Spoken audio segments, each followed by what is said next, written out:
Volvemos aquí en Canal 7, la televisión pública, con el debate en la televisión pública. Estamos discutiendo, estamos escuchando opiniones a favor y en contra de la despenalización del aborto. Debe haber pocos temas que crucen a la sociedad de una manera tan homogénea como este. Aborto sí o aborto no. María O'Donnell, te pido en todo caso que hagas alguna consulta al doctor Badeni.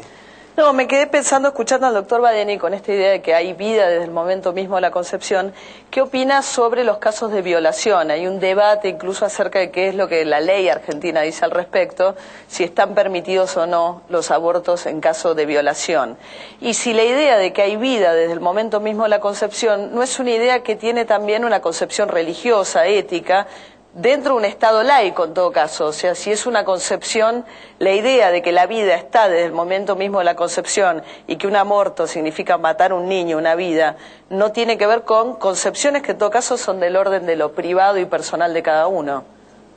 El artículo 4 del Pacto San José de Costa Rica, la Convención Americana sobre Derechos Humanos, que no rige solamente para la Argentina, rige para todos los países del continente americano que se adhirieron a ello, establece categóricamente que la vida de las personas comienza en el momento de la concepción. Nos guste o disguste, eso es lo que dice la ley. La Convención sobre los Derechos del Niño también establece exactamente lo mismo, que niño es toda persona que fue concebida. Entonces yo no puedo hablar de un feto, no puedo hablar de un preembrión, no puedo hablar de una cosa, tengo que hablar de lo que la ley dice que ya es una persona, que es alguien que tiene vida, que según la ley puede ser titular de derechos.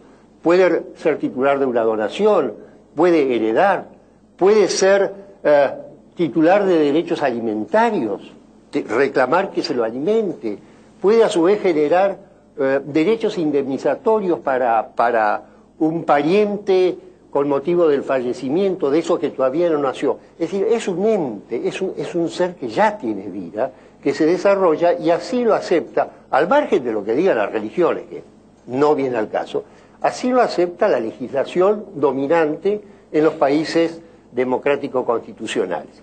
Por supuesto que los valores absolutos pueden generar ciertas cuotas de injusticia en casos aislados. Pero la injusticia lamentablemente es algo con lo cual vivimos permanentemente. La injusticia social, los abusos de derecho de los cuales somos víctimas. Pero eso en modo alguno puede justificar que seres inocentes, que la Convención de los Derechos del Niño les dice, ustedes tienen el derecho de defensa en juicio, pero los matamos sin darles la oportunidad de defenderse. Pero aún en caso de una violación, entonces usted está en contra del aborto. ¿Por qué vamos a hacer recaer en el niño la conducta aberrante del violador? Eso es remontarnos a la Edad Media, cuando los hijos padecían las faltas que habían cometido sus padres. Pero la criatura que va a nacer, ¿qué culpa tiene de que su padre haya sido un degenerado, un violador? ¿Por qué va él a pagar por lo que hizo otra persona? Alberto, ¿querés consultar vos al doctor Badeni o a Mabel? Quisiera preguntarle al doctor Badeni, si uno mira el planiferio, la mayor parte del hemisferio norte, incluyendo Canadá, Estados Unidos, la mayor parte de Europa, Rusia, India y Asia, no está penalizado el aborto. No está penalizado cuando hay motivos objetivos objetivables, como puede ser peligro de salud de la madre, alguna enfermedad hereditaria comprobada en el bebé que va a nacer, violación, pero en muchos países no está penalizado por el simple pedido de la mujer, como parte de planificación familiar. Mi pregunta es, ¿usted piensa, o qué es lo que la ley dice, que en esos países se considera que la destrucción de un embrión o de un feto es equiparable al homicidio? Evidentemente no. En función de la idea social dominante en esas comunidades, no es así. En función de la idea social dominante en los Estados Unidos o en Canadá, se considera en definitiva que un niño no nacido es una cosa. Como no la tocamos, no la percibimos, no recibimos su llanto, no recibimos sus caricias, no es una persona para nosotros. Entonces se permite el aborto, en algunos casos con limitaciones hasta determinada época, en otros casos no, pero esa es la realidad. Yo no critico la idea sociopolítica dominante en esos países, esa es la idea de ellos. Yo lo que trato de defender es una idea sociopolítica en la cual me inscribo, y conforme a ella, la persona concebida ya es un sujeto de derecho, porque así lo establecen los tratados internacionales sobre derechos humanos, que no solamente los debemos invocar, sino que los debemos cumplir fielmente. ¿Pero esos países no firmaron esos tratados? Estados Unidos no firmó la Convención Americana sobre Derechos Humanos. Pero los otros países sí. Los países europeos no, porque es una convención americana. Pero, por ejemplo, en muchos países americanos, como es el caso de Venezuela y Argentina, existen las excusas absolutorias, que no es la despenalización del aborto, sino considerar que en determinadas circunstancias no se penaliza, no se comete el delito de aborto, como ocurre con el artículo 86 de nuestro Código Penal. Ahora lo que vamos a hacer, después de este intercambio, es escuchar y mirar además otro video de 3 minutos, otra vez con 3 opiniones, otra vez de 1 minuto cada una, en este caso en favor de la posición que sostenía la doctora Mabel Bianco. La actual prohibición del aborto en la Argentina tiene consecuencias gravísimas para la vida y para la salud de las mujeres. Es importante que nuestro Congreso avance en un debate sobre la despenalización del aborto para de esa forma solucionar este gravísimo problema. Es muy importante señalar que no existen obstáculos constitucionales o derecho internacional para avanzar en esta discusión. Desde que la Comisión Interamericana de Derechos Humanos emitió su opinión en el caso Baby Boy, ha quedado en claro que la despenalización del aborto no es contraria a la Convención Americana de Derechos Humanos.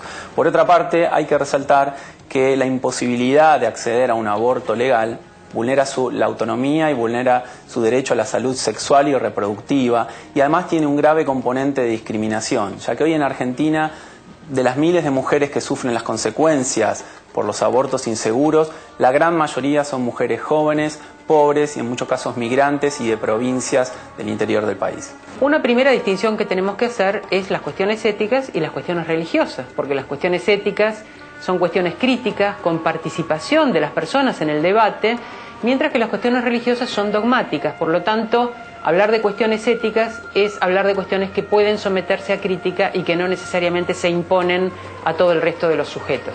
Una cuestión ética básica es la cuestión de la autonomía, y cuando hablamos de autonomía hablamos de la capacidad de un sujeto moral, en este caso las mujeres. Las mujeres son quienes tienen que tomar la decisión acerca de si interrumpen un embarazo o lo continúan, porque hay que ver que en general el aborto es la interrupción de un embarazo no deseado.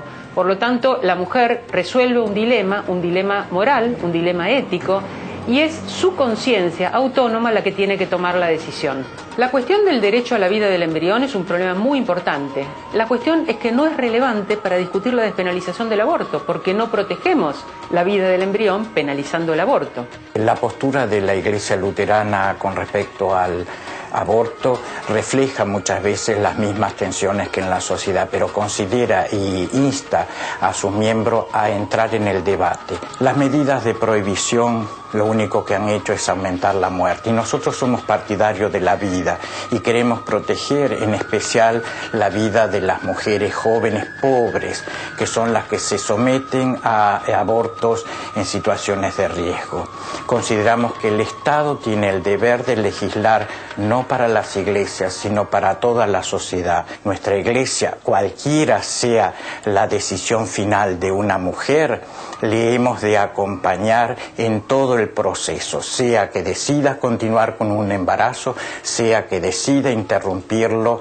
Nosotros consideramos que el cuerpo de todas las personas es el primer espacio donde ejercemos nuestros derechos de ciudadanía. Gregorio, ahora hay 2 minutos para poder contestar esto y después vamos a hablar con Mabel. Muchas veces escuchamos, y hay una cuota de realismo, que se genera una suerte de desigualdad social. La gente pobre está más expuesta a los riesgos negativos que acarrea el aborto que la gente rica. Pero acá no pasa por hacer esa distinción. Si existen los pobres, lo que hay que tratar es que desaparezca la pobreza. Si existen gente que no puede someterse a un aborto en condiciones de relativa seguridad, lo que debemos tratar es de que esa persona pueda eventualmente tener ese chico ese niño, si quiere darlo en adopción, que lo den en adopción, pero no tratar de buscar una diferencia social sobre la base de un ser humano que vive y que conforme a nuestra Constitución Federal, artículo 75, inciso 23, debe ser protegido desde el momento mismo del embarazo. Es decir, que es obligación del Estado tratar de que esa madre que está embarazada pueda desarrollar el embarazo en las mejores condiciones posibles. Es decir, es necesaria una política social del Estado para darle a esa persona las condiciones necesarias como para que ese embarazo no produzca un efecto negativo en el futuro de su vida, como muchas veces lamentablemente el aborto produce un efecto negativo, aunque no acarree daño a la salud, produce un efecto negativo en la vida posterior de una mujer. De modo que, más que hablar de diferencias sociales, lo que debemos tratar es de incrementar la labor del Estado para que no se produzcan esos problemas, no matando a un inocente, sino evitando al máximo los daños para la madre.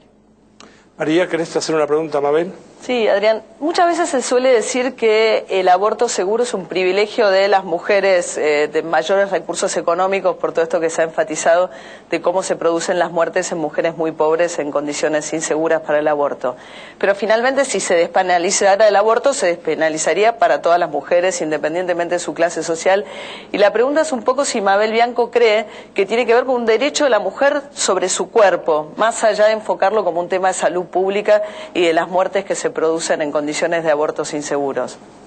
Yo creo que es un derecho de la mujer a la salud, a la vida y también por lo tanto al cuerpo, y eso en un marco de dignidad. Esto es lo que me parece que no podemos separar. Y ahí vienen algunos de los problemas en los cuales no es menor la situación y la diferencia. En primer lugar, el tema de que sí, quien tiene recursos puede pasar este trance en una forma totalmente segura, porque esta práctica, que es el aborto, la interrupción del embarazo, primero porque puede no llegar hasta eso, porque tiene acceso a información, tiene acceso a servicios, etcétera, ¿no? Entonces llegamos que se achica el grupo que va a llegar a esta emergencia, pero hay algunas que pueden llegar a esa emergencia y en ese momento van a pasar, porque ahí está la otra hipocresía. Esos son los que se atienden en el sector privado y yo los llamo, como muchos de mis colegas, apendicitis con patitas, que no se dice. Entonces las conocemos como tal, nadie sale, nadie se ocupa de ello y eso ha pasado y es algo que ha permitido. Y en cambio, como decía Diana Mafía, esas mujeres que no tienen otros lugares, ellas y sus familias, no pueden más que ir al hospital público, no les queda otra cosa.